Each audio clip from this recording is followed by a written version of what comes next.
Okay, let's switch gears. Let's go to the new, latest developments in the Breonna Taylor case. We know that last week, on last Sunday's show, we talked about the Department of Justice has filed charges against 4 officers from the Louisville Police Department in Kentucky dealing with the killing of Breonna Taylor in March of 2020. Okay, we got the news this past week, came out Friday, August 12th.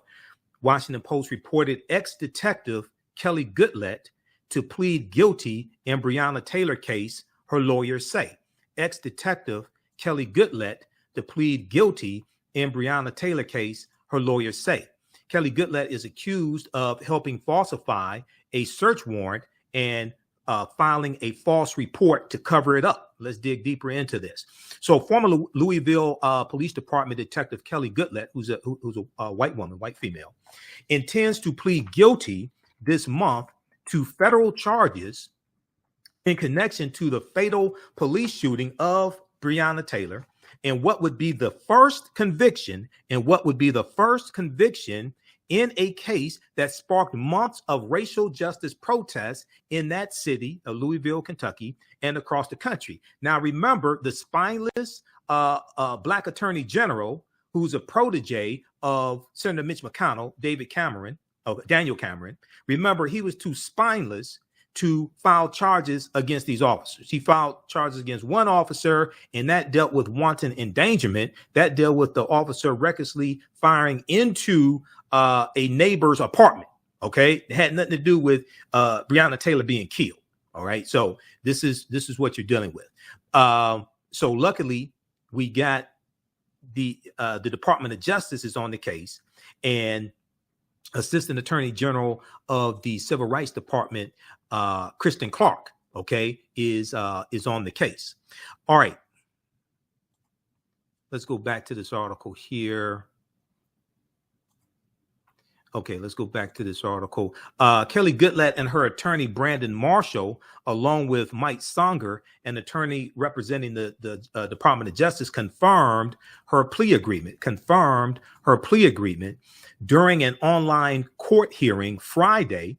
This was Friday, August 12th, before Magistrate Judge Regina S. Edwards in the U.S. District Court of the Western District of Kentucky. Now, Edwards, Magistrate Judge Regina Edwards, in-person hearing August 22nd, 2022, to entertain that plea and released Goodlett on a $10,000 bond, okay, ordering her to relinquish her passport and remove all firearms from her home, ordering her to relinquish her passport and remove all firearms from her home. We're going to clip number 4 in just a second, Giovanni, from Roland Martin Unfiltered. Now, Marshall, her attorney, Kelly Goodlett's attorney, Brandon Marshall, responded that Kelly Goodlett's, ex-officer Kelly Goodlett's husband is also a police officer. He and Edwards agreed, and the judge agreed on an arrangement in which Kelly Goodlett's husband, who is a current police officer, will keep his service weapons in a safe, but reset the combination to one that ex-police officer Kelly Goodlett does not know. Now, Kelly Goodlett's ex-Louisville Police Department officer Kelly Goodlett is accused of helping falsify a search warrant and filing a false report to cover it up, which could carry a maximum of 5 years in prison and a $250,000 fine. Okay, so her charges are the least severe of the 4 officers. Now, Kelly Goodlett's testimony could be crucial as federal prosecutors pursue charges against 3 others: Sergeant Kyle Meany, former Detective Joshua James, and former Detective Brett Hankinson. They are charged with more serious civil rights offenses and could face life sentences if convicted. Now, we talked about this on Roland Martin Unfiltered on Friday, August 12th.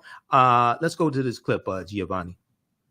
All right, folks, one of the cops that the Department of Justice charged with the death of Breonna Taylor is going to be pleading guilty. Former Louisville Metro Police detective. She is, first of all, Kelly Goodlett. Her attorney said his client will appear before U.S. District Judge David Hall on August 22nd to enter her plea. Goodlett had to surrender her passport and was ordered to cease contact with her co-defendants, Sergeant Kyle Meany and former detectives Joshua James and Brett Hankinson. With Goodlett's guilty plea, she's expected to testify against her colleague. This will be the first criminal conviction related to Breonna Taylor's death. This, of course, comes on the heel of the Department of Justice again announcing these charges where they hit them, first of all, conspiring, if you will. There was with conspiracy, if you remember. Talking about how they were meeting in parking lots trying to plan their stories as well.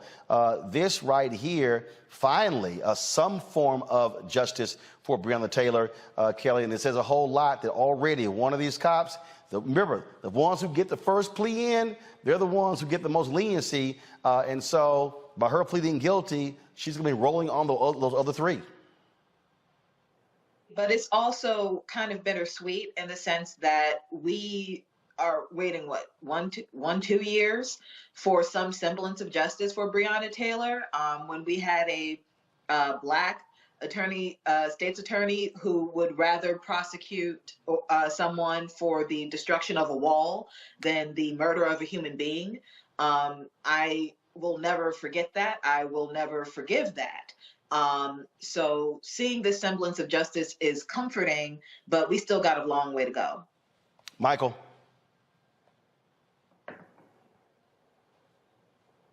All right, sorry about that. Yeah, Roland, you know, this is good news right here. I saw the article from the Washington Post. This is good news. Looks like her testimony is going to be crucial when it comes to getting convictions on the other officers. She's looking at up to 5 years in prison and up to a $250,000 fine. Her charges are probably the least serious, but you know, this is the start. All of these officers should be found guilty. And this, once again, I can't stress this enough. This is the result of voting.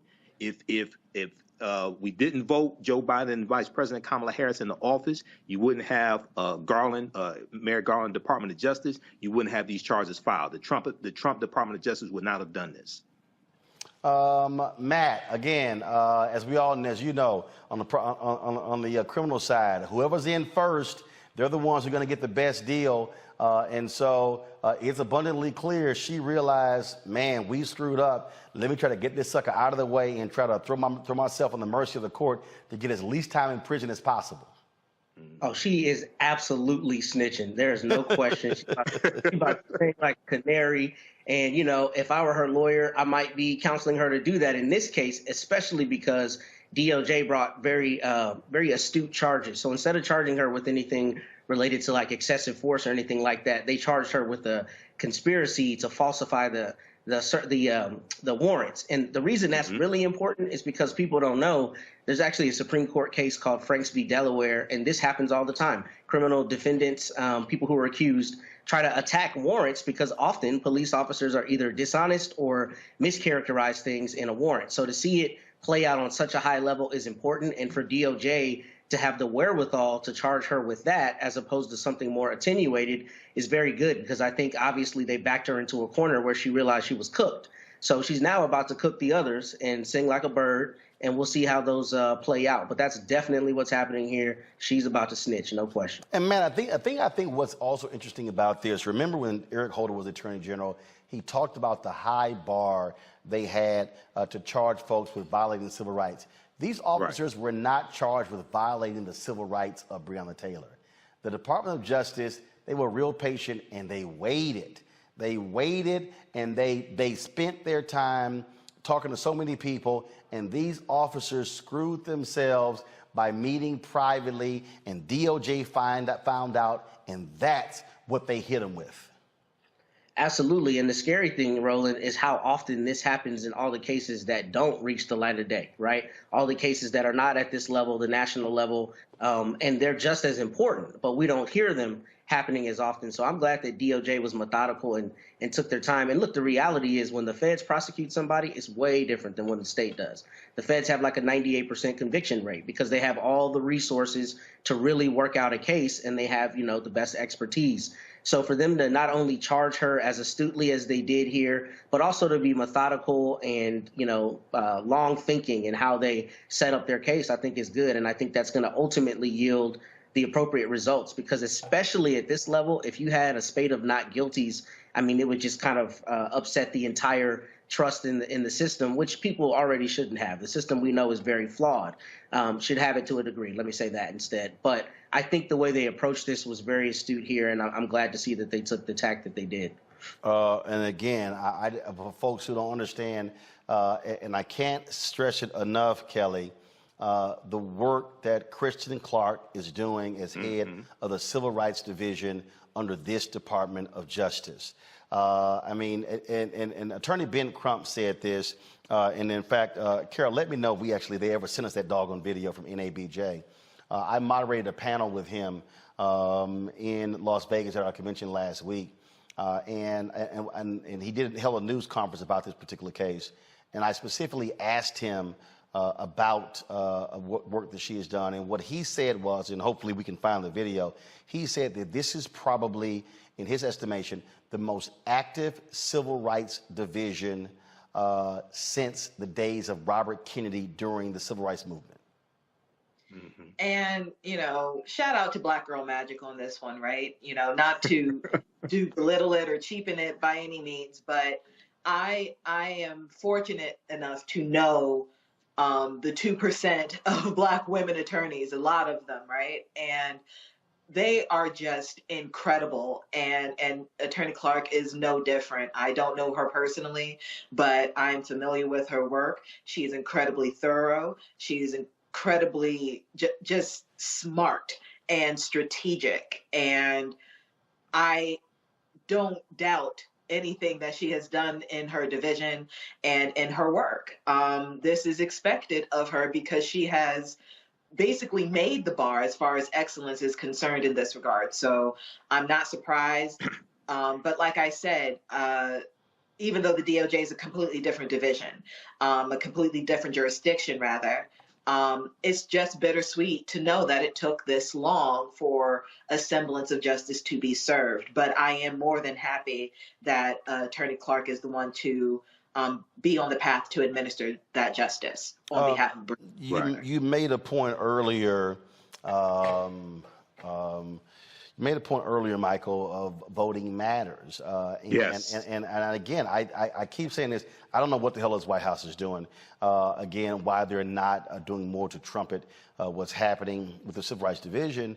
But for the people, for all the people who keep yelling, "Oh, Biden is doing nothing," the reality is, if anyone says, "Oh, they do nothing for Black folks," when I see these officers, when I look at the Ahmaud Arbery case, when I look at these corrections officers and wardens and others who have been tried, convicted, sent to prison, other police officers, folks charged with hate crimes, I mean, you are seeing results as a result of Biden-Harris winning, Garland being AG, Vanita Gupta being the #2 of the Department of Justice, and Kristen Clark being head of the Civil Rights Division.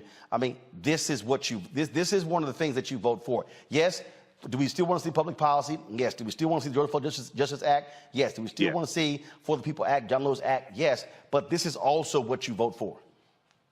Absolutely, and let's keep in mind that Senator Tim Scott didn't vote for Kristen Clark when she came up for the Senate confirmation. Susan Collins voted for Kristen Clark, but the Black Republican didn't vote for her. Okay, so you know, this goes back, Roland, to why the Department of Justice was created in 1870 during Reconstruction. They were created largely to protect the new rights of African Americans and go after those domestic terrorists that were attacking African American elected officials and Republican elected officials, things like this. This goes back to why the Department of Justice was created. So, the Biden-Harris administration, when it comes to messaging, they're horrible. When it comes to accomplishments, they have a lot of accomplishments, and the the Inflation the Inflation Act Inflation Reduction Act of 2022 just passed the House of Representatives. That's another win. This past 6 weeks, Biden has been on a roll, and they're peaking at the right time, going to the November 22 midterm elections. But they have to message what their wins are. And once again, I encourage people to read the document. The Biden-Harris administration advances equity and opportunity for Black people and communities across the country. That's at whitehouse.gov. It's a 19-page document. It breaks down how the Biden-Harris administration policies are helping the African-American community. And this is only through February 28th of 2022. So the Emmett Till anti-lynching bill is not in this. Judge Ketanji Brown Jackson is not in this. Many other wins that they have is not in this. So they have a problem with messaging, but also many of our people have to do better reading as well. Yeah, but again, I just want people to understand again why people act like, oh, these elections are no big deal. No, they matter, and Absolutely. You got to show the hell up. And this is why you can't be asleep at what happens in November with these midterm elections. And pause it right there. Okay, we're going to pick it up there on the other side of the break, because Roland comes back to me on the panel, and we talk about the power of voting, why it's important to vote, because you would not have a Merrick Garland Department of Justice filing these charges if 16.9 million African Americans did not vote for Joe Biden and Kamala Harris, because the Trump Department of Justice would not file charges. You listen to the African History Network show. I'm Michael Imhotep. We'll be back in a few minutes. All right, pause it right there, Giovanni. All right, absolutely. That's what I'm trying to tell you. Now, let's look at this, because we're almost out of time. Those watching on Facebook and YouTube, keep watching, because we're going to go past the 2 hours. I got a couple more things to cover with you. So follow us on our Facebook fan page, The African History Network, The African History Network, and my YouTube channel, Michael Imhotep, IMHOTEP, because we're going to keep broadcasting. Read this document here. This is what I've been talking about.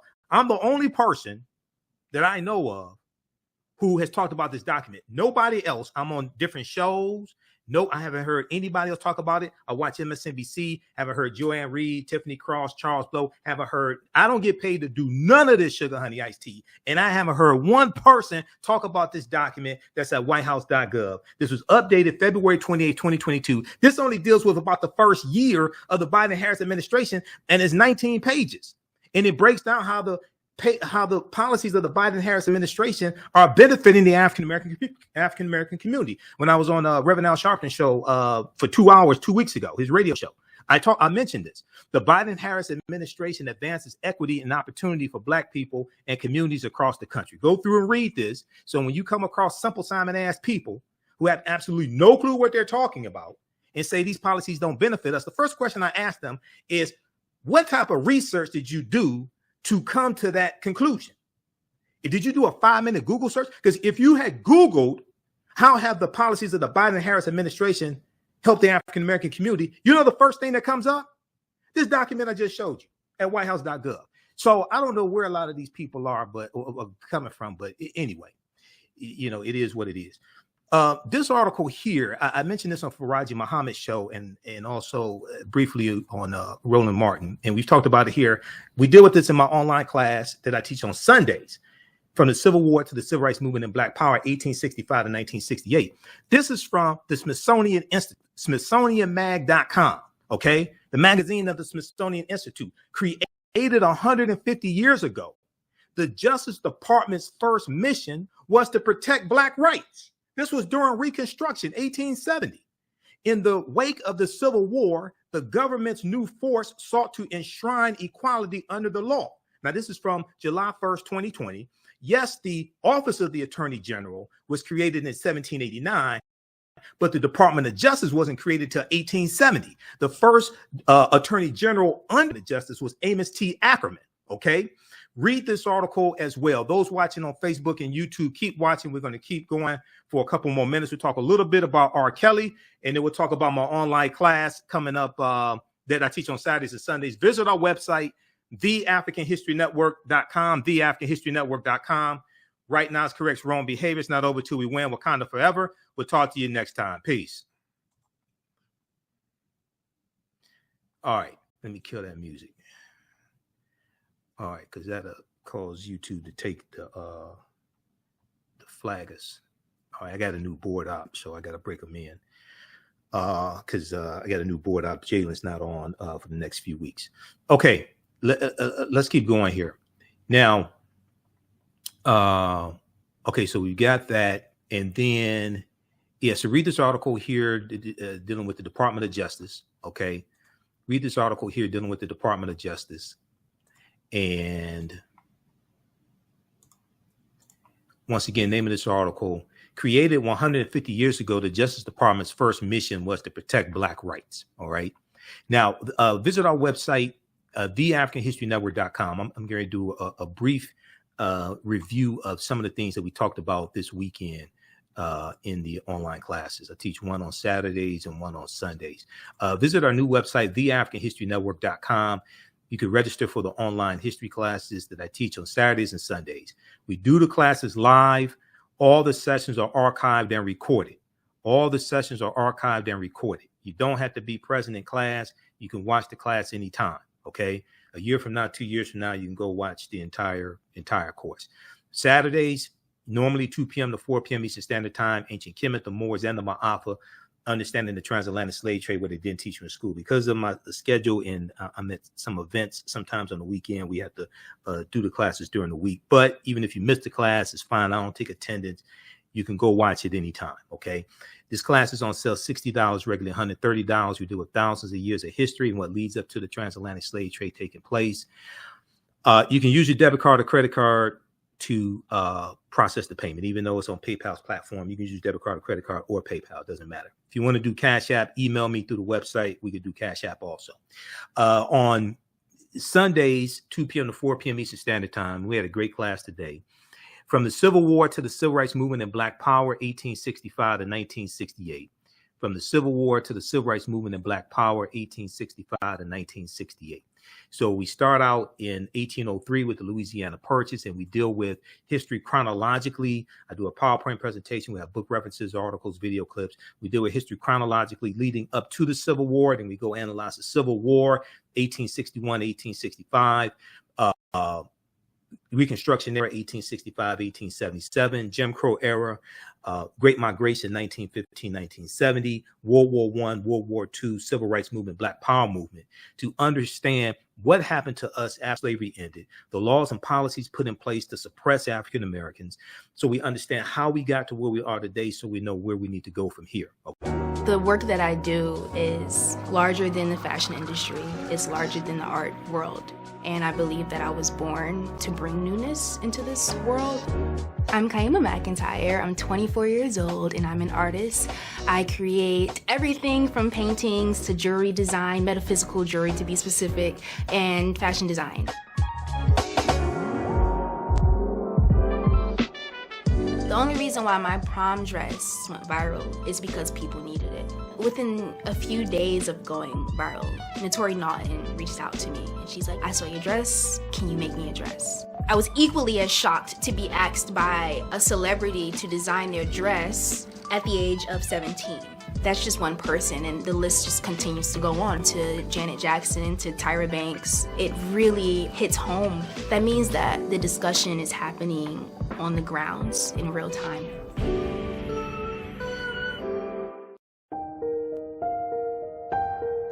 What does self-care mean to you?